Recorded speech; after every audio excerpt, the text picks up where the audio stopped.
અમદાવાદના ધોલેરાની અંદર ધોધમાર વરસાદથી ઠેર ઠેર પાણી જ પાણી જોવા મળી રહ્યું છે।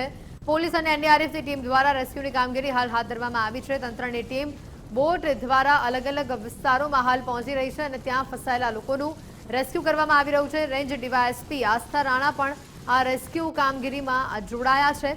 3 સ્પીડ બોટ દ્વારા લોકોને બહાર કાઢવામાં આવ્યા છે। પોલીસ અને એનડીઆરએફ દ્વારા 30થી વધુ લોકોનું રેસ્ક્યુ કરવામાં આવ્યું છે। ધોલેરા તાલુકાનું જે વણીતલાવ ગામ છે, વણીતલાવ ગામની અંદર જે લોકો ફસાયા છે તેને એનડીઆરએફની ટીમની મદદથી લોકોને બહાર કાઢવામાં આવી રહ્યા છે। મારી પાછળના દ્રશ્ય જોઈ શકો છો, જ્યાં જિલ્લા પંચાયત પ્રમુખ સુરજીતસિંહ ગોહિલ તેમજ રેન્જ ડીવાયએસપી આસ્થા રાણા મેડમ પણ અત્યારે ઉપસ્થિત છે, આવી પહોંચ્યા છે। અહીંથી 30 લોકોનું હાલ રેસ્ક્યુ કરવામાં આવ્યું છે અને 30 લોકોમાંથી 10થી 12 લોકો જે છે તે નાના બાળકો છે, જેને પ્રથમ જે બોટ મારફતે બહાર કાઢવામાં આવ્યા છે। હજી પણ ગામની અંદર જેટલા લોકો ફસાયા છે તેને હાલ કામગીરી ચાલી રહી છે અને બહાર કાઢવાની તજવીજ અત્યારે એનડીઆરએફની ટીમની મદદ વડે બહાર કાઢવા માટેની તમામ પ્રકારની પ્રોસેસ કરવામાં આવી રહી છે। ગુજરાત ફર્સ્ટ સાથે રુદ્રાક્ષ ગોસ્વામી, ધોલેરા।